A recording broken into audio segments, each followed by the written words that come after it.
Hello again. I've lost count of how many days it is being accountable, but good to be back. This channel exists to document my journey, giving my financials away to my mum so that I can upload on social media more regularly. I get paid the money back each upload. So it's kind of like a psychological mind trick to get me more consistent. That system's not up and running yet, but these videos I can do consistently, I've realized, because it's so low friction. I'm in a habit loop. I just have to put this tripod out inside the garden and just start filming.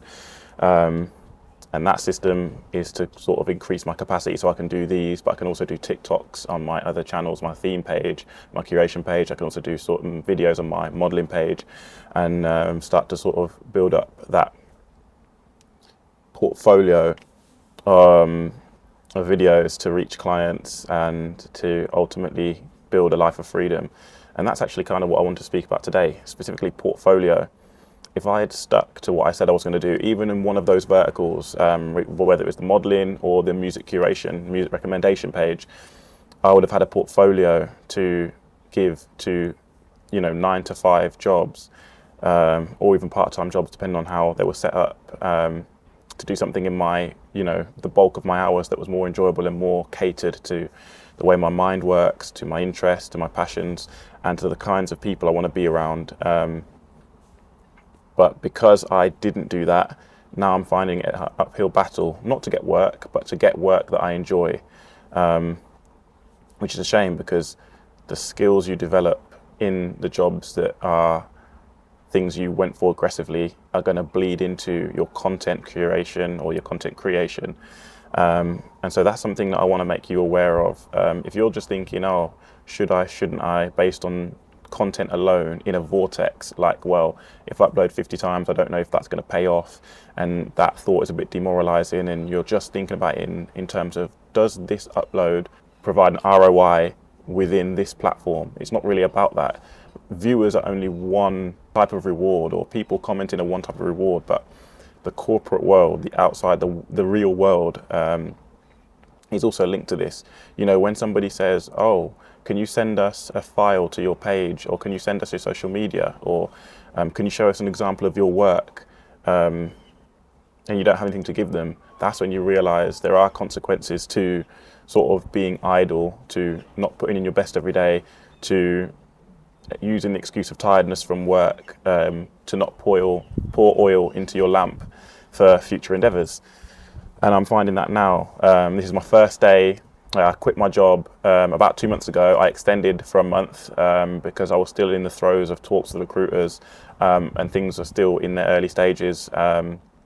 One job that was my first choice, and another job that was not really something I wanted to go for, but was good pay, which is recruitment, because I'd never done that before. And it's kind of, it's a lot of chasing without much return. I thought I didn't want to put my mind in that space when I'm already doing a lot of chasing with not necessarily a lot of return in the content realm. And it's a lot of learning fresh. I thought I'll be so mentally drained and exhausted by the time I come home, it might not be worth it. But those fell through, and I'm now into my next month, and this is the first month that I am completely job free and have more time for content. So I'm hoping that I can, get into the habit of uploading on various verticals and doing various things. The kinds of jobs I'm going for, out of interest, if any of you are interested, is copywriting, sort of SEO, social media marketing, or digital marketing, shoot assistant, production, that kind of thing. These are all things I'm interested in. They all work in tandem. I love companies like Ogilvy, even though that's a tall order to work somewhere like that.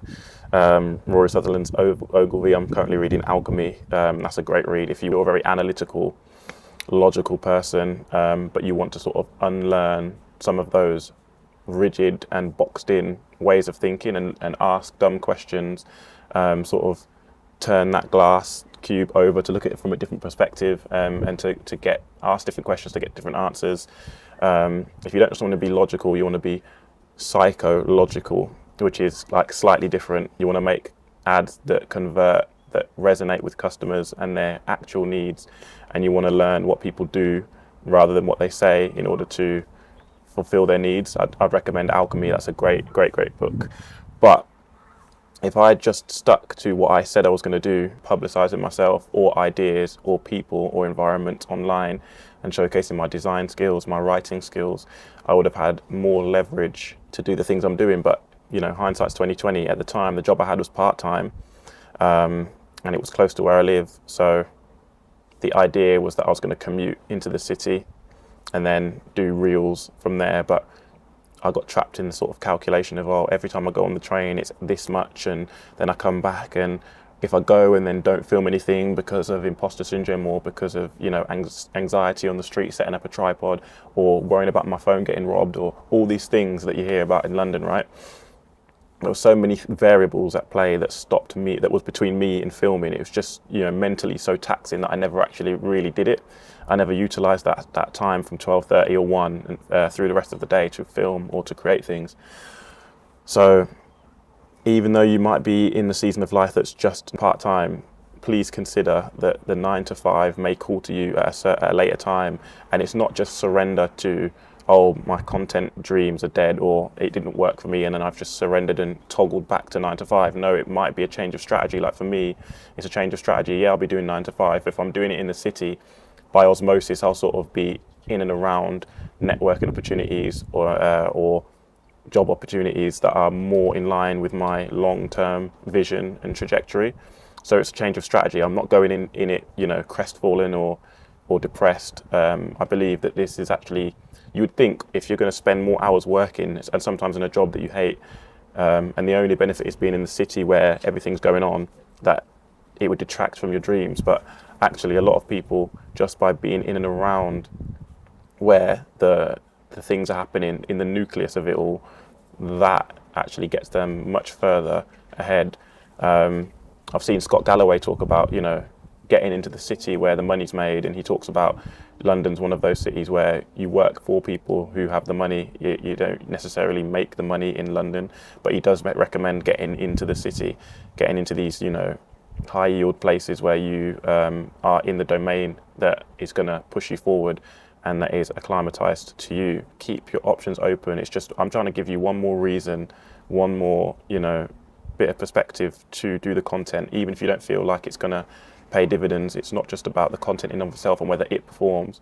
You know, you might not amass thousands of viewers on one piece of content, but 1 or 2 employers might be really impressed with what you've displayed, and that is the ROI, because they're paying you £30,000 plus just for that one day's work.